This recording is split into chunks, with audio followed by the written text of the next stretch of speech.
Сәлем достар, бүгінгі кинотаймда 2013 жылы жарық көрген «Непобедимый» фильмі.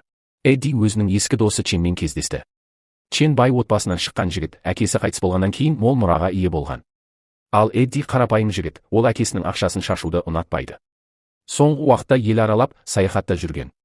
Бірақ Бейжіңге оралғанда әкесінің күйзеліске ұшырап, несие берушілерден тығылып жүргенін естиді. Жас әйел Гвен жұмыстан шаршап келіп, қолында сыра банкасымен диванда ұйықтап қалады. Ал кішкентай ұлы қараусыз қалып, ваннада батып кетеді. Фильмдегі тағы бір кейіпкер такси жүргізушісі Чен Фай, ол көлігінде өмір сүреді. Бірақ осы түні оның көлігін өртеп жіберіп, өзін өлтіріп қоя жаздады. Фай Триядаға қарыз болып қалғандықтан, енді Макаодағы қылмыскерлерден тығылып жүруге мәжбүр. Жастық шағында Фай кәсіби бокспен айналысып, тіпті Гонконг чемпионы да болған. Досы Чен Файды аралас жекпе-жек бокстан әлдеқайда қызығырақ екеніне сендіруге тырысады. Чен Фай бұрынғы боксшыға спорт залында жұмыс ұсынады. Оның үстіне жақында олардың ескі жаттықтырушысы қайтыс болған. Эдди мас әкесін бардан тауып алып, оны үйге арқалап апарды. Кетер кезде ол ММА турнирінің жарнамасына көзі түсті. Досы оған күшігімен бірге тұруға болатын жалдамалы пәтер тауып берді. Алайда ол бұл пәтерді екі адамнан тұратын бір отбасымен бөлісуге мәжбүр болады. Есіктің алдында оны Дани есімді кішкентай қыз қарсы алып, үйдегі ережелермен таныстырды. Все наше, а не ваше. Не вздумайте ничего брать. Не вздумайте писать стоя. Вы, мужчины, вечно все пачкаете, отвратительно. Не двигайте эту доску. Мойтесь под душем. Ер адам кондиционер табалмаған соң көршісінің тоңазытқышын ұрлап, соны кондиционердің орнына пайдаланбақ болды.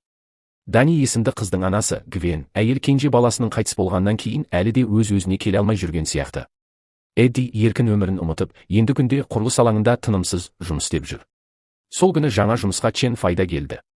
Залдың ортасында 8 бұрыш тұрған. Көптеген жігіттер аралас жекпе-жекке қызығушылық таныта бастаған. Солардың бірі Эдди болды. Бұған дейін ол тек бір жыл ғана тхэквондомен айналысқан. Енді ол бәрін тез үйреніп, чемпионатқа қатысқысы келеді. Осы жігіттің неге жарайтынын түсіну үшін бапкер оны өз шәкірттерінің біріне қарсы рингке шығарды. Қарсыласы Эддиге шабуыл жасап, оны сандал сияқты соғып, соңында лақтырып, буындырып тастады. Чен Файға рингті тазалау тапсырылды. Ол Эддиге іш пен аяқтың соққыларын тосуға болмайтынын ескертіп, кеңес берді. Ал Гвен болса күн сайын ұлын еске алады. Сол қайғылы оқиғадан кейін ол судан, тіпті жаңбырдан қатты қорқатын болды. Ал үйде анасы мен қызын нағыз су тасқыны күтіп тұрды. Тесік шатыр ондай сынаққа дайын болмады. Чен Фай суды төгу үшін ваннадағы тақтайды алып тастады. Бұл әйелге қатты әсер етіп, оны истерияға түсірді. Ол көршісіне жұдырық ала жүгірді. Чен Файға шатырға тығылуға тура келді. Дани оған 4 жыл бұрын әкесінің оларды тастап кеткенін айтты. Содан бері анасы күнде ішімдік ішетін болған. Сол себепті Дани бауырының өліміне өзін кінәлайды. Біраз уақыт анасы психиатриялық ауруханада жатқан, ал Дани балалар үйінде өмір сүрген. Чен Фай енді ваннаға ешқашан тиіспеуге уәде берді. Завтра приготовишь мне завтрак? Нет. Вот жадина. Чен Файға әйелдерге арналған аэробика сабағын өткізу тапсырылды. Бірақ ол бұл жаттығуды жеткілікті көңілді де, жігерлі де етіп жүргізе алмады. Осы кезде ол бір кездері келісілген жекпе-жекте жеңіліп қалғанын есіне түсірді. Сол үшін ұстазы оған өшігіп, кейінірек оны алаяқтық үшін тұтқындап жіберген. Бұл шешім оның бүкіл өмірін тас-талқан етті. Кешкісін Чен Фай жаттығу залы жабылар алдында Эддимен қайта кездесті. Эдди боксты үйретуін сұрады, бірақ Чен Фай бас тартты. Эдди тағы да мас әкесін бардан арқалап қайтып келе жатқанда әкесі ашуға булығып көлікті сындырды, сосын баласын соққыға жықты. Ол Эддиге 30 жасқа келсе де, өмірде түкке жетпеді деп кінә тақты. Чен Фай көшеге шығып, әлгі мас адамды ішінен бір соғып, адамдарға ұйықтауға кедергі болма деді.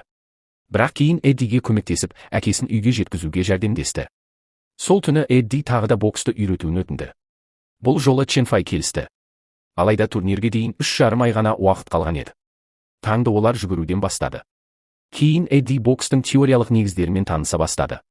Уақытым аз болғандықтан жаттығулар өте қарқынды өтті. Чен Файды сабырлы жаттықтырушы деп айту қиын. Бірақ Эдди оның ұрыс-керісіне де, сындарына да төзуге дайын болды. Сол уақытта Чен Фай кішкентай Дани есімді қызбен достасып, оның анасымен де жақсы қарым-қатынас орната бастады. Ол Эддиден өзін жас кезіндегі күйінде көріп, бұл аңғал жігіт арқылы екінші мүмкіндікке ие болғандай сезінді. А что, выдохся? Отдыхай. Зачем ты меня бьешь? Отдыхай. Фай шатырды жөндеді. Тіпті әйелдерге арналған аэробика сабақтарынан ләззат ала бастады. Ол турнирге қатысу идеясымен әбден әуестеніп кеткен, тіпті жұмыс кезінде де тоқтамай. Жігіт ауыр жүктерді арқалап тасып жүр, ал әкесі болса, соңғы ақшасын казиноға ұтылып жатыр. Күннен күнге Эдди күшейіп келеді, ол өзін аяп жатқан жоқ. Ол қойған мақсатына міндетті түрде жетуге. Бірақ бір үлкен мәселе бар, Эдди әлі торда, клеткада шайқасуды білмейді. Ал Чен Фай бұл жағынан ештеңе түсінбейді. Сондықтан жігіт үшін келіссөзге Чен Файдың өзі барды. Жердегі күрес техникасын үйрететін жаттықтырушы Рок шарт қойды. Егер бұрынғы чемпион оны рингте жеңсе, Эддиге партерде күресуді үйретеді. Жекпе-жек өте шиеленісті және қатты өтті. Соңында Чен күшті соққы жасап, екеуі де жерге құлады. Рок қарсыласының жеңісін мойындап, Эддиге жаттығу өткізетінін уәде етті. Алайда Чен Фай бұрынғы жарақатын қайта сезді, қолын шығарып алды, бірақ оны тез орнына салып алды. Енді жаттығулар одан да қарқынды бола түсті. Сөйтіп, Эдди ақыры партерде қалай дұрыс қорғану және шабуылдау, қармау әдістерінен шығу тәсілдерін меңгере бастады. Ол өзін әбден шаршатуға дейін жеткізеді. Бір күні шаршағаннан 8 бұрыштың дәл ортасында талып қалады. Енді ол әдістерді Чен Файдың өзіне қолданып үйренуге мәжбүр болады. Что творишь? Что? Ты поцеловал меня. Тебе что, это нравится? Ну да. Тогда поехали. Валяй. Турнирдің жеңімпазы 2,7 миллион доллар алады. Бұл кім болатыны 10 раундтан кейін белгілі болады. Финалист жеңілгенше барлығымен қатарынан жекпе-жекке шығады. Олар бірінші турдағы жекпе-жекті көруге келді. Тәжірибелі америкалық спортшы Рок жаттықтырған Эдвинді оңай жеңіп кетті. Финалға жеткен әр спортшы әр кезеңде ақшаны алып кетуге құқылы. Бірақ америкалық Майк жарысты жалғастыруды шешті. Оның келесі қарсыласы Эдди. Чен Фай осы арада Дани есімді қызды да өзін қорғау үшін жаттықтыра бастады. Эддидің алғашқы жекпе-жек уақыты келді. Жеңіске жету үшін оған тек 2 раунд бойы нокаутқа түспей шыдау қажет. Комментатор жаңадан келген спортшының боксшы сияқты қозғалатынын атап өтті. Бірақ боксшылар үйренбеген бір нәрсе бар, ол аяқпен тепкілеу мен шынтақпен бетке соғу. Бұл жекпе-жекті теледидардан Эддидің әкесі де қарап отыр. Америкалық Майк алдымен Эддиді бір қармауға алды, олар жерге құлаған кезде басқа бір әдіспен жалғастырды. Эдди жеңіліске ұшырауға шақ қалды, бірақ гонг Эддиді құтқарып қалды. Чен Фай оған әр лоу-кикке қарсы соққымен жауап беруді ұсынды. Майк бірнеше соққыдан кейін ашуға мініп, Эддиді жерге лақтырып, тағы ұра бастады. Бірақ Эдди қайтадан тұрып кетті. Оның беті жарылып, қаны ағып кетті. Бокс тоқтатылып, дәрігер тексеру жүргізді. Содан кейін Эддиге жекпе-жекті жалғастыруға рұқсат берілді. Бірнеше секундтан кейін ол тағы құлады, ал Майк оның аяғын бұрап, ауырту әдісін қолданды. Эддиге небәрі 10 секундқа шыдау керек болды. Гонг соғылды, Эддиге жеңіс берілді. Турнирдің ережесі осындай еді. Теледидарда көрсетілген кадрда Чен Файды көрінді. Осы сәтте беделді бандит оны танып, өзінің бұрынғы қарызгерін есіне түсірді. Келесі кеште пәтерге триада бандиттері келіп, Чен Фай мен оның көршісіне пышақпен қорқыту жасады. Алайда соңғы айларда Фай жақсы формаға келіп, оларға тойтарыс бере алды. Дани пәтерден жүгіріп шығып кетті. Бір бандит оның артынан қумақ болды, бірақ Гвен оған кедергі жасап, пышақты алып, шабуылдаушыны ішінен ұрып жіберді. Сол сәтте әйел айқайлап жіберді, қызы баспалдақтан құлап, басын жарақаттап алған еді. Гвеннің өзін полиция ұстап, уақытша изоляторға қамады. Чен Фай оқиға бойынша куәлік берді. Әзірге оларға үйге баруға рұқсат етілді. Ал шабуыл жасағандар ізін суытып үлгерді. Енді бұл іс бойынша полиция әлеуметтік қызметке хабарласпақшы. Гвеннің психикалық жағдайы қайтадан нашарлады, ол өзімен өзі сөйлесе бастады. Дәрігерлер Дани өміріне ешқандай қауіп жоқ екенін айтты. Чен Фай бұл отбасының жағдайы жақсарған бойда пәтерден кететінін уәде етті. Ал көршісін ауруханаға апару үшін ол өз оқушыларының бірінен мопедті сұрап алды. Тренер Фай, может, мы перекусим? Солнце только встало. Какая тебе еда? Побыстрее, пожалуйста. Эддидің екінші жекпе-жегі кезінде оны тағы да қатты соққыға жықты. Тіпті мұрнын сындырып жіберді. Жаттықтырушы мұрнын рингте бірден орнына салуға мәжбүр болды. Эдди Чен Фай айтқан әдістерді қолданып қарсыласына төтеп беріп шабуылдай бастады. Бұл жолы әкесі Эддиді теледидардан емес, тікелей залдан тамашалап отырды. Эддиді тек оның табандылығы құтқарды. Ақыры ол бастаманы өз қолына алып, қарсыласын берілуге мәжбүр етті. Ал осы уақытта Гвенге өз ақыл есінің дұрыс екенін дәлелдеу үшін сараптамадан өту қажет болды. Өкінішке қарай, ол тесттен өте алмады. Бұл дегеніміз, Дани балалар үйінде қалады. Гвен өз-өзіне тұйықталып, екінші рет тырысып көруге шамасы жетпеді. Бірақ Чен Фай қызды қамқорлығына алуға өтініш беруге болатынын білді. Өкінішке қарай, сараптама нәтижесінде Гвенге қайтадан емделу үшін ауруханаға жату қажет екені анықталды.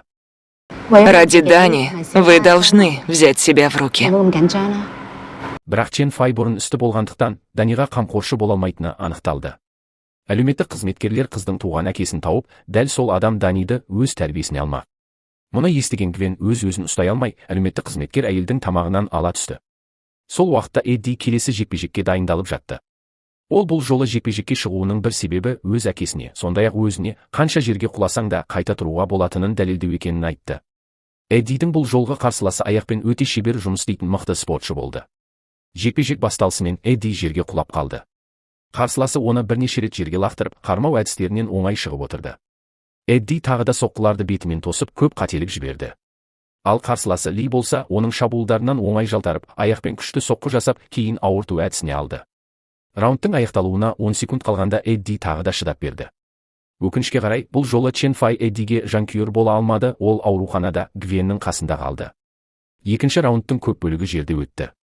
Қарсыластар бірін-бірі әлсіретуге, тұншықтыруға тырысты. Бірақ Эддиге күш жетіспеді. Ли оның қолын сындырып тастады. Дәл сол сәтте Эдди залда отырған әкесін көріп, берілгісі келмеді. Бірақ бәрі ауыр лақтырумен аяқталды, Эддидің мойны сынған еді. Әкесі ауруханаға келіп, баласынан қайта оянып, аяққа тұруын жалынып сұрады. Сол сәтте Чен Файда турнирге қатысуға шешім қабылдайды. Оның есімі жазылған шарда қалған үміткерлердің қатарына қосты.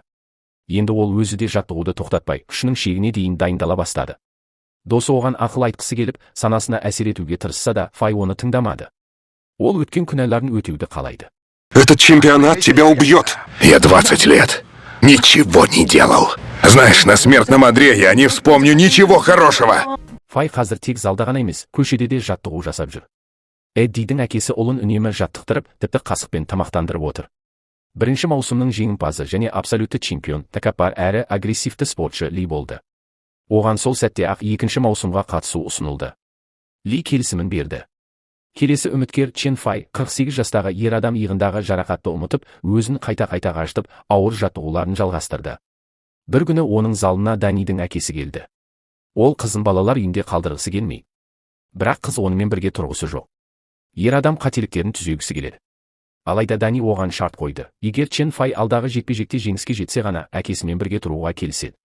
Бұрынғы бокстан чемпион Чен Фай мықты дене жинап алған. Комментатор әзілдеп, жас деген тек шарап үшін жақсы, ал боксшы үшін емес деді. Файдың жекпе-жегін Эдди де, оның фитнес тобы Файробикада бақылап отырды. Чен Фай қарсыласын бірден зерттеуден бастады, оның күшін бағалау үшін. Сосын корпусқа жұмыс істеп, шабуылды апперкатпен және қапталдан соққымен аяқтады. Енді ол ма ережесіне сай, шынтақпен тізені де қолданып төбелесе алады. Бұдан кейін жекпе-жек партерге өтті. Қатты лақтырудан кейін Фай есін жоғалта жаздады. Он чуть было не повторил судьбу своего ученика. Но будет ли удача на его стороне во втором раунде? Екінші раундта Ли ақыры сол әдісті қолдануға бел буды. Бірақ лақтыру кезінде Чен Фай оған дәл соққы жасап жіберді. Жас спортшы қарсыласына шабуыл жасайды, алайда тәжірибелі Фай әр жолы сытылып шыға білді. Ли Файды торға қысып, оның қолын қайырды. Сол сәтте Чен Фай кенеттен бұрынғы жарақаттан шыққан иығын пайдаланып, ауырту әдісінен босап шығып, қарсыласына жойқын соққы жасады. Оның енді жалғыз ғана жұмыс істеп тұрған қолы қалды. Бірақ Ли қатты абыржып, дәл сол қолынан ұстап алған сәтте Чен Фай оны нокаутқа түсіріп, қазіргі чемпионды жеңіп кетті. 48 жастағы боксшы жас кәсіпқойды жеңіп, өзінің шәкірті үшін кек қайтара алды. Ал Дани берген уәдесінде тұрып, әкесімен бірге тұруға келісім берді.